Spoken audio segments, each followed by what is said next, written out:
This is the Sakar Murli of the 17th of August 2024. Essence: sweet children, do not have love for perishable bodies, but have love for the imperishable Father, and you will become liberated from crying. Question: what is unrighteous love, and what are its consequences? Answer: to have attachment to perishable bodies is to have unrighteous love. Those who have attachment to perishable things cry. There is crying because of body consciousness. In the Golden Age, all are soul conscious, and there is therefore no question of crying. Those who cry end up losing everything. The imperishable children of the imperishable Father now receive those teachings. Become soul conscious, and you will be liberated from crying. Om Shanti. Only you children know that souls are imperishable, and that the Father is also imperishable. So whom should you love? Imperishable souls. It is only imperishable ones that should be loved. One should not love perishable bodies. The whole world is perishable. Everything is perishable. This body is also perishable, whereas the soul is imperishable. Love for a soul is imperishable. A soul never dies. This is said to be righteous. The Father says you have become unrighteous. In fact, imperishable ones should have love for the imperishable one. You have love for perishable bodies, and this is why you end up crying. You don't have love for imperishable souls. Because of having love for the perishable, you have to cry. You now consider yourselves to be imperishable souls, and so there is no question of crying, because you are soul conscious. So the Father is now making you children soul conscious. By being body conscious, you end up crying. You cry over perishable bodies. You understand that souls never die. The Father says, consider yourselves to be souls. So you are imperishable souls, imperishable children of the imperishable Father. You don't need to cry. A soul sheds a body and goes and plays another part. This is a play. Why do you have attachment to a body?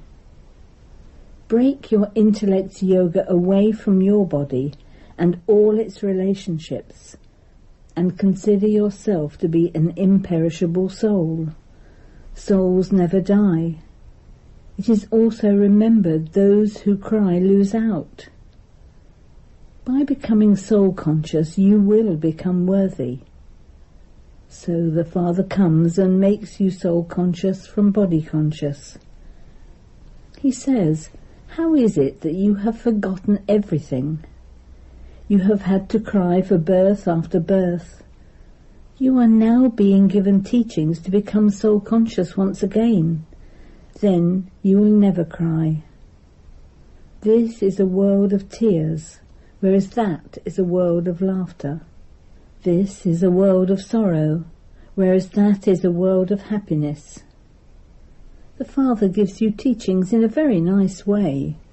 The imperishable children of the imperishable Father are receiving teachings. Those people are body conscious, and they give teachings while only looking at bodies. People cry when they remember a body. They even see that the body has been destroyed, and so what would be the benefit in remembering it? Would you remember ashes? The imperishable thing, the soul, went and took another body. You children know that those who perform good actions also receive good bodies. Some receive badly diseased bodies. That too is according to their karma. It isn't that if they have performed good actions they go up above. No. No one can go up above. Those who have performed good actions would be called good, and they would receive a good birth. But they still have to come down. You know how we ascend. Although someone might become a Mahatma, a great soul, by performing good actions, his degrees would still continue to decrease. The Father says, even so they remember God and perform good actions, so I give them temporary happiness. Nevertheless, they still have to come down the ladder. Perhaps they have a good name, but people here can't even distinguish between good and bad actions. Those who have occult powers are given so much regard. People go crazy chasing after them. All of that is ignorance. For example, someone makes donations and performs charity indirectly, or builds a dharamshala or a hospital, so he would surely receive the return of that in his next birth. They also remember the Father, and even though they insult others, they still take the name of God. However, because of being ignorant, they don't know anything. They remember God and worship Rudra. They consider Rudra to be God. They create a sacrificial fire to Rudra. They worship Shiva or Rudra. The Father says, they worship me, but look at what they create and what they all do out of senselessness. There are as many gurus for human beings as there are human beings. When new leaves and branches emerge on a tree, they look so beautiful. Because of being Satoguni, they are praised. The Father says this is a world of those who have love for perishable things. Some have so much love that it is as though they go crazy out of attachment. Even important businessmen go crazy out of attachment. Because women don't have this knowledge, when they become widows, they cry so much in remembrance of those perishable bodies. You now consider yourselves to be souls, and you look at others as souls, and so there isn't the slightest sorrow. A study is said to be a source of income. There is also an aim and objective in studying. However, that is for one birth. They receive a salary from the government. They study and then do business. Only then do they receive money. Here, this is something new. How do you fill your aprons with the imperishable jewels of this knowledge? The soul understands that Baba is giving us the imperishable treasure of this knowledge. God is teaching you, and so he would surely make you into gods and goddesses. However, it is in fact wrong to consider Lakshmi and Narayan to be a god and goddess. You children now know that when we become body conscious, our intellects become so degraded that it is as though our intellects become like animal intellects. They take care of animals so well. The service of human beings is nothing at all. Racehorses are looked after so well. Look at the condition of people here. They look after dogs with so much love. They even let them lick them. They even let animals go to sleep with them.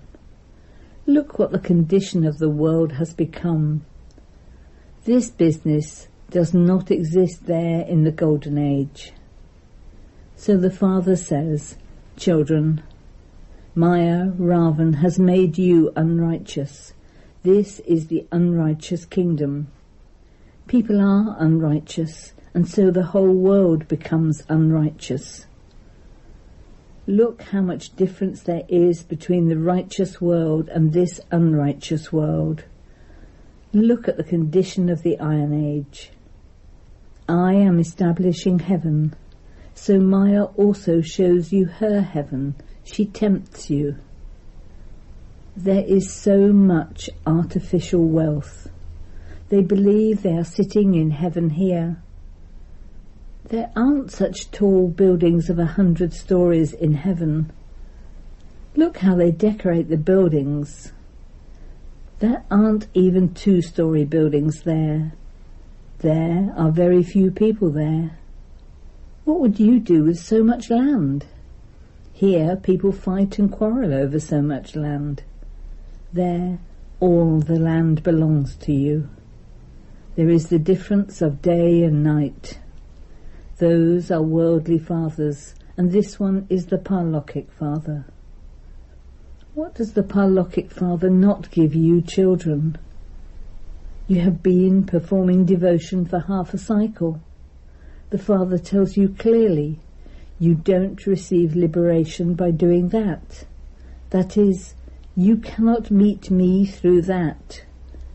You meet me in the land of liberation. I reside in the land of liberation, and you too reside in the land of liberation. You then go to heaven from there. I am not there in heaven. This too is in the drama. It will then repeat identically. You will then forget this knowledge. It will disappear. How could there be this knowledge of the Gita until the confluence age comes? All the scriptures, etc., that exist are the scriptures of the path of devotion. You are now listening to this knowledge. I am the sea, the ocean of knowledge. I don't allow you to do anything, not even to fall at my feet.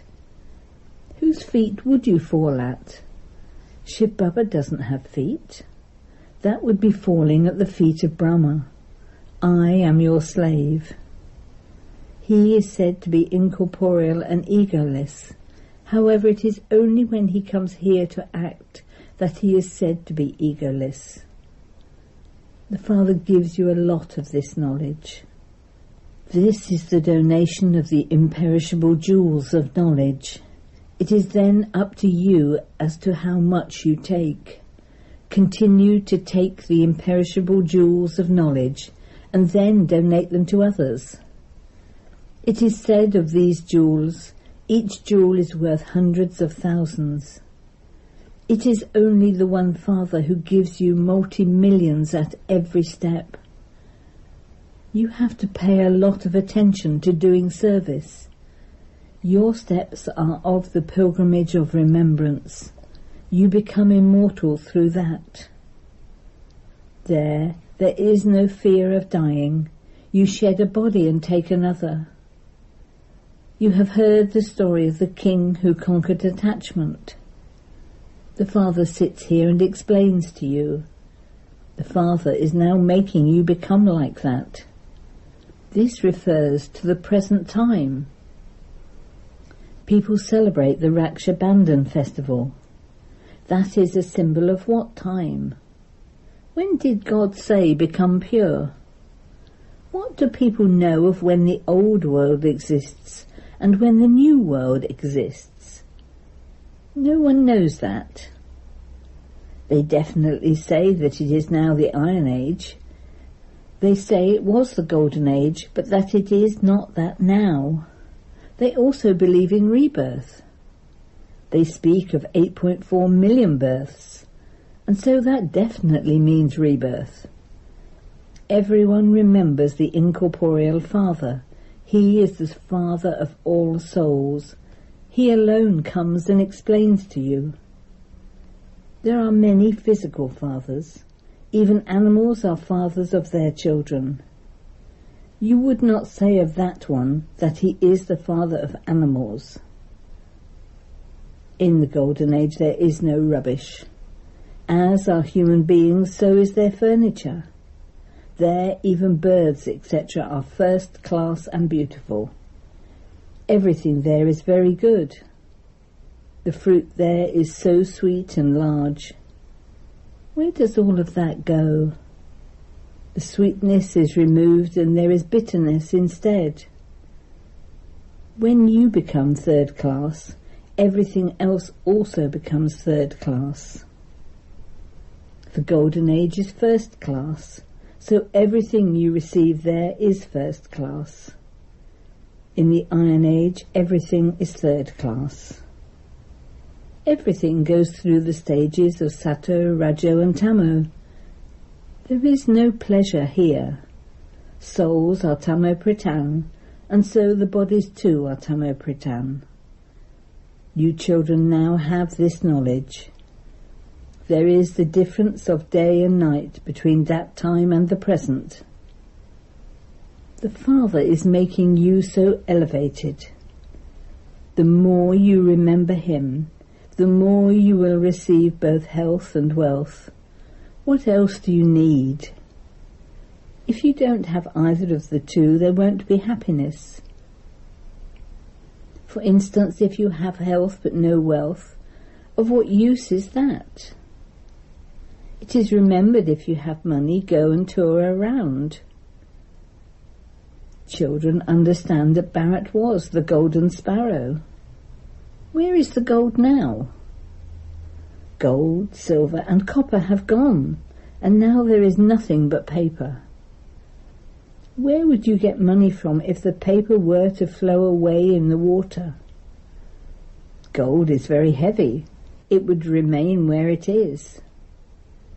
Even fire cannot burn gold. So here everything causes sorrow.